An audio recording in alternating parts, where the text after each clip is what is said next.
Декабрь Бишкекте кар таңкы реген бүгүнкү көрсөтүүсүн баштайт. Арыбаңыздар.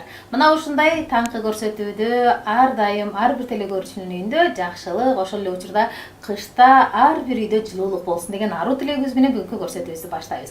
Кызматыңыздарда кызыңыздар мен Жасыл Кудайбердиева. Адаттагыдай эле эми болсо бүгүн дагы бизде жакшы коногубуз бар. Болгондо дагы биздин ден соолугубузга кам көргөн конок.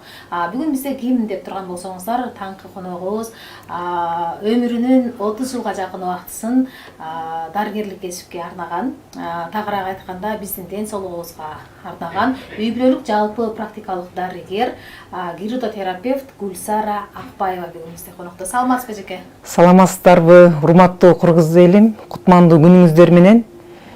Бүгүн мен гирудотерапия жөнүндө сөз кылып бермекчимин.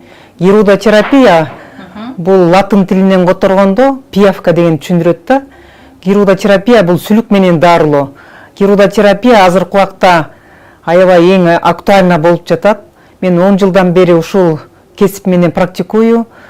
Сүлүк бул биринчи кылымдан бери эле колдонулуп келе жатат.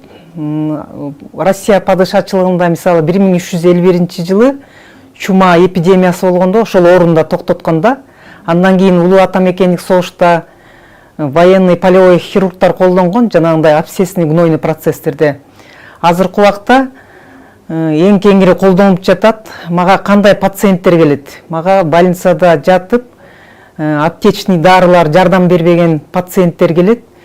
Сердечно-сосудистый оору менен ооруган пациенттер келет. Мына гипертониктер келет, мына основной.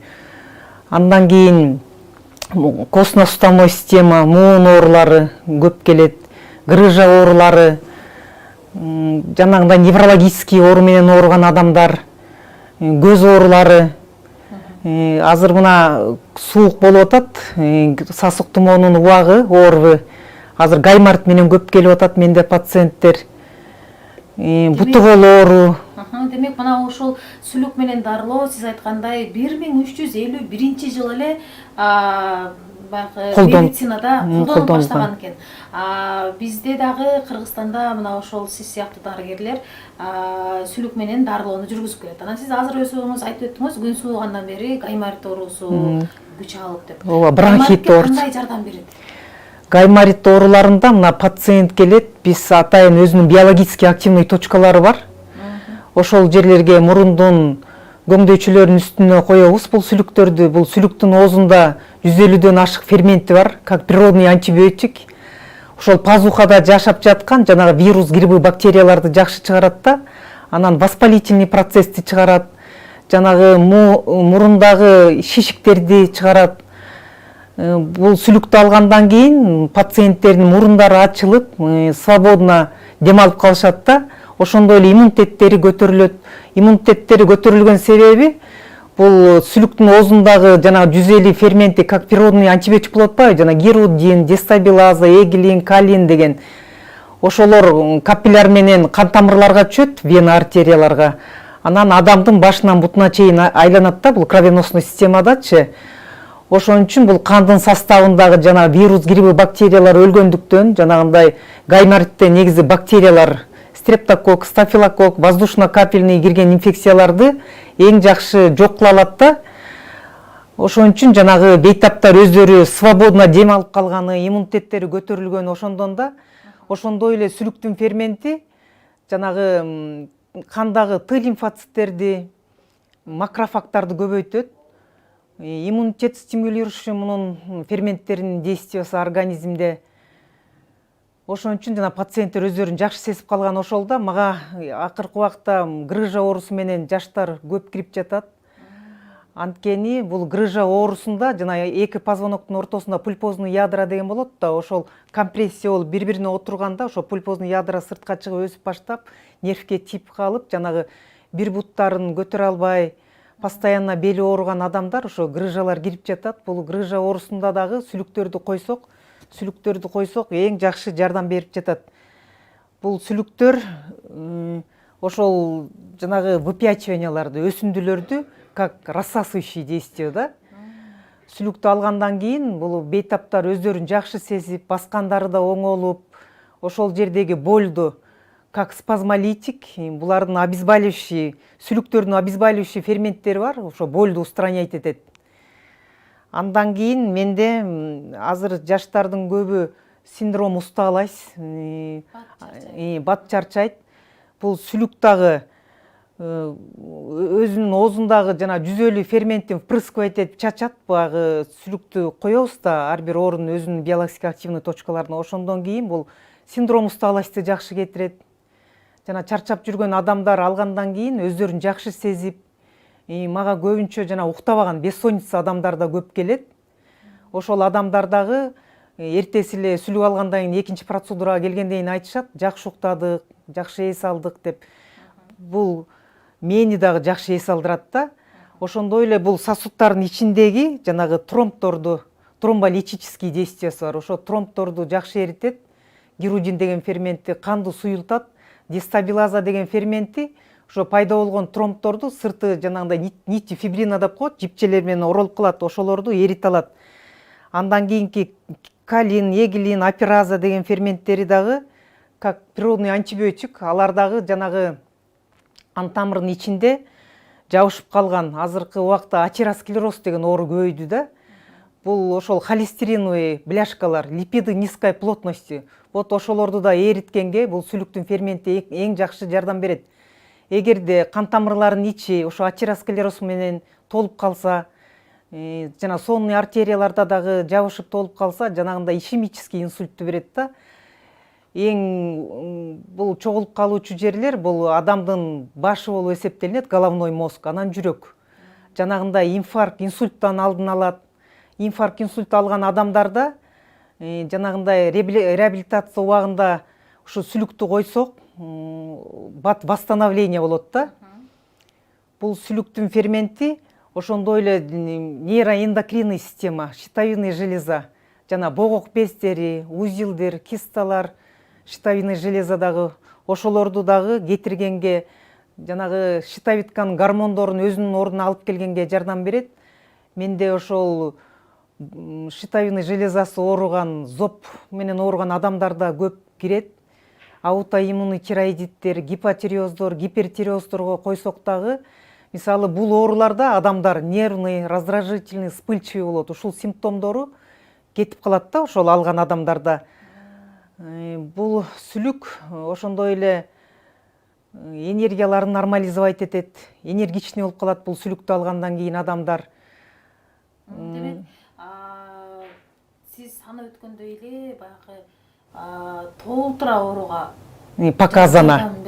Показано. Көрүүчү, эгерде жалпы практикалык дарыгер Гүлсара эжеке айткандай эле уйкуңуз тынч болбой жатса, уктай албай жатсаңыз, же болбосо дарыканадагы дарылар сизге жардам бербей жатса, дарыканага кайра эле жатып дарыланып жатсаңыз, анан дарылануунун жакшы жолун издеп атсаңыз, табигый жол менен дарыланууну издеп жатсаңыз, же болбосо кайсыл бир ооруңузга шифа издеп жаткан болсоңуз, анда сүлүк менен дарылансаңыз болот экен. Анан эгерде гирудотерапия деген эмне сүлүк менен дагы кайсыл ооруларды айыктырат, же болбосо жалпы эле сиздин ден соолугуңузга тиешелүү сурооңуз болгон болсо, экран астында жазылган суроолор номерге сурооңузду калтырсаңыз, биз сизге түз эфирде жооп алып берүүгө аракет жасайбыз.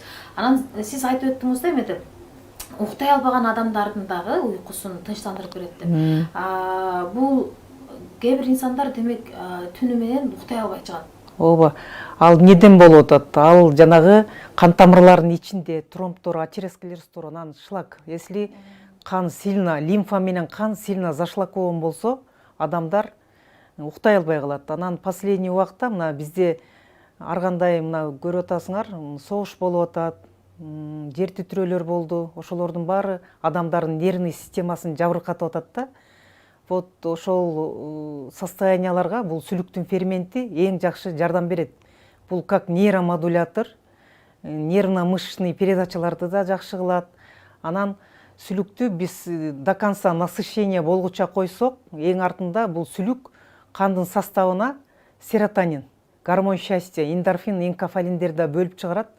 Ошон үчүн жана адамдар, мага көп пациенттер биринчи келгенде кабактары бүркөө, аябай нервный болуп келишет. Анан экинчи күнү эле настроениялары көтөрүлүп, Жадырап, жаркырап жайнап калышат, калышат. жадырап, жайнап, жаркырап калышат. Жакшы экен. Анан Гүлсара эжеке, ички органдарга дагы сүлүк койсо болобу демейди. Дарыгерлер көп айтып калышат да, оорунун себеби көпчүлүк учурда ички органдан боордон болот деп. Жана сизге кайсыл бир бейтап барса, оору себеби, мисалы башың ооруп барса, балким ал өтүнөн же боорунан болушу мүмкүн деп айтышат. Сиз дагы ошол мен сизге пациент болуп барсам, оору себебин аныктап, текшерип көрүп, анан ички органдарга дагы коюлабы деген. Ооба, обязательно. Бул биринчи пациент келгенде обязательно биз история заболевания, бүт даттанууларын сурап алабыз, эмне оорулар менен ооруганын сурап алабыз, давлениясын ченейбиз, пальпация кылабыз, ар бир органдардын баарын ощупывание кылабыз. Анан ошолордун результатында, анан колунда мен айтып атпаймынбы, көбүнчө эле мага больницадан чыккан больнойлор келет да, пациенттер. Ошолордун уже готовый УЗИ данныйлары, томографиялары, биохимический анализдери готовый. А эгерде андай анализдери жок адамдарды мен анализге, лабораторияга обязательно жөнөттүм. Обязательно гемоглобин менен тромбоциты болуш керек да. Бул пациенттердин жанагы свертоемость крови, тромбоцит канча, ошонусун билишибиз керек. Негизи противопоказаниясы да бар да, бул сүлүктүнчү гемофилия ооруларында болбойт, беременностьта болбойт, анан өтө өзүнүн возрастынан өтө арык мышечный дистрофия болгон, кахексия болгон адамдарга болбойт, ВИЧ ооруларына болбойт, анан кийин жанагы анемияларга болбойт, давлениясы низкий адамдарга болбойт. Вот ушулардын баарын биз учитывать этип, аягында диагноз чыгарып, анан кийин коебуз. Конечно, албетте, бул бүт оорулардын баары ички органдар менен взаимосвязано да.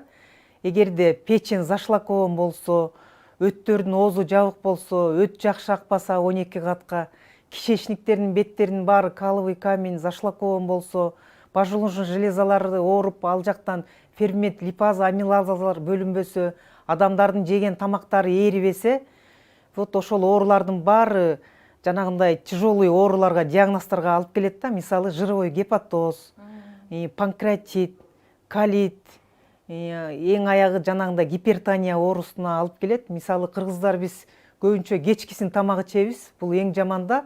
Анткени тамак түнү бою ээрибей, жанагындай атеросклероз деген ооруларга, инфаркт, инсульт, кан коюлуп, печень зашлакован болуп, ошол ооруларга алып келет да. Ошон үчүн биз эң биринчи эле очищениядан баштайбыз, печеньге коебуз, пореберной дуге, боорго коебуз, киндикке коебуз. Биринчи эле ушул органдардан баштайбыз. Анткени киндиктен 72 000 капилляр чыгат да. Негизи сүлүк капиллярный кровообращение, майда кыл кан тамырчалардагы кан айланууну жакшы кылат, скорость кровотокту көбөйтөт, кандын ылдамдыгын көбөйтөт. Жана кан тамырлардын ичиндеги шлактар чыкса, вирус, грибы, бактериялар да жок кыла алат. Бул сүлүктүн оозундагы ферменти гирудин жана дистабилаза эгилин деген кан тамырдын лимфадагы жашап жаткан вирус, грибы, бактериялар да жок кыла алат да. Ошон анан суроо бар экен эми.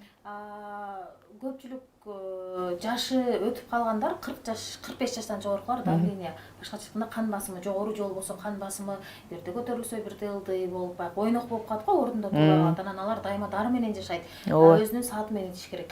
Анан ошол кан басымы жогору же дайыма кан басымы түшүп кеткендер, биз баарыбыз давление деп билебиз. Кан басымга дагы пайдасы барбы? Анан сизге келип кан басымы баягы ордуна келип такыр дары ичпей калгандар барбы? Ооба, албетте, андай пациенттер менде эң көп. Мына недавно эле менде Атүркүл деген пациент дарыланды. Ал мага келип турат, бир жылда бир 220-120. Бул эң көп да. Уже гипертонический криз, уже инфаркт, инсультка алып келе турган бул давление да. Биз 5-6 күндө анын давлениясын мен Инстаграмдан көрсөңөр болот, 120, 130, 80ге түштү да. Бул биринчи эле күнү бул давлениясы бар адамдар, жана дарыга отуруп калган адамдар сүлүк алганда, уже сүлүкчү кан тамырларды разгрузка кылып атпайбы? Кан тамырдагы жанагы тромб, атеросклероздорду эритип, шлактар эритип, ошо сүлүк чаккан жерден кровотечение болот, бир 4-5 саат катуу кровотечение болот.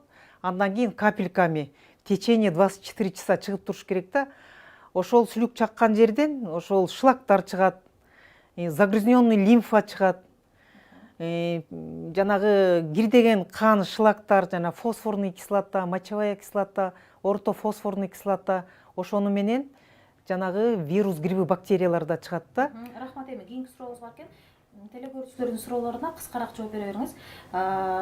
Саламатсызбы дейт, сүлүк менен чындап эле бессонницаны лечение кылса болобу деген суроо келип. Албетте болот.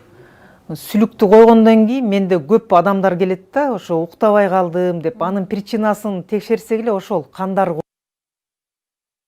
голодание болсо эле адам уктабай калат, анан кийин жанагындай группа витамин В организмге жетишпесе, ошо кан тамырынын ичинде тромб, атеросклеростор, шлактар, кровь и лимфа загрязнение болсо эле адам уктабайт. Анан кийин мына биздин экологиябызда азыр өтө кирип болуп атпайбы, жеген тамактарыбызда химикат. Вот ошолордун баардык результаты, анан постоянно мына магнитный волны телефондо отурабыз. Кан коюлуп кеткенде башка кислород аба жетпей. Ооба, ошондон да бессонница болот. Саламатсыздарбы? Адресиңиздерди айтыңыздарчы дейт, дарегиңизди сурап жатат. Кайсыл жактан кантип издешет? Менин адресим Бишкекте, Бешеналиева Токтогула 257, торговый центр Тунук, 2-этаж, 1 кабинет. Байланыш номерим 0708 71 1902. Урматтуу телекөрүүчү, эгерде издеп жаткан болсоңуз, сүлүк менен дарылоочу адисти же болбосо кандай кылып дарыланууну билбей жатсаңыз, экран астындагы номерлерге кайрылсаңыз болот, сурооңузду берсеңиз болот, же болбосо дарегин дагы ошол номерге чалып байланышып. Анан сиз айтып калдыңыз эми буту колу ооругандардагы сүлүк алса болот деп. Албетте. Күн сууганда эле көпчүлүгүнүн буту колу ооруп баштайт, сыздап, кээ бир учурда метеочувствительный чыгат, жамгыр жааган, кар жааган күнү буту лукулдатып ооруйт. Ошондойлорго дагы сүлүк жардам береби? Ооба, эң жакшы жардам берет сүлүк. Мага ошол жанагындай бейтаптар көп келет, артрит, артроз, деформирующий остеартроз, ревматический полиартрит. Бул ревматический полиартриттин себебин сурасам, причинасы жаш кезинде жана ангина болуп ооругандарда, ал бета-гемолитический стрептококк кусай сердца и суставы деп коет, токсини жүрөк менен бутта чогулат. Бул тизелери шишип кеткен больнойлор көп келет менде, жанагындай подколенный ямкасына киста Бейкера өсүп аткан адамдар көп келет. Сүлүктүн ферментин койгондон кийин эле ошол жердеги инфильтрат, очок, шишиктерди чыгарат, успокаивающий действие берет, обезболивающий ферменттери болгондуктан болду жакшы устранять этет да. Анан как природный антибиотик, бул деле как өзүнүн схемасын коюшубуз керек, 5-6 күн.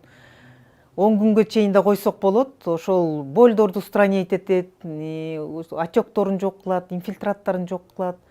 Артрит, артроз орундарында эң жакшы жардам берет сүлүк. Азыр эми сасык тумоонун учуру да, ОРВИнин учуру. Анан биз ошол сасык тумоо болбошубуз үчүн иммунитетибизди көтөрүшүбүз керек деп айтат дарыгерлер. Иммуностимулятор. Ошол сүлүк менен биз баягы иммунитетибизди көтөрүп, сасык тумоо болбогонго жардам береби, же сасык тумоо болуп атканда алсак болобу, же тескерисинче бир жылда мынча жолу келсеңер сасык тумоо болбойсуңар, же бир жылда мынча келсеңер бул оорулар менен оорубайсыңар деген көрсөтмө. Ооба.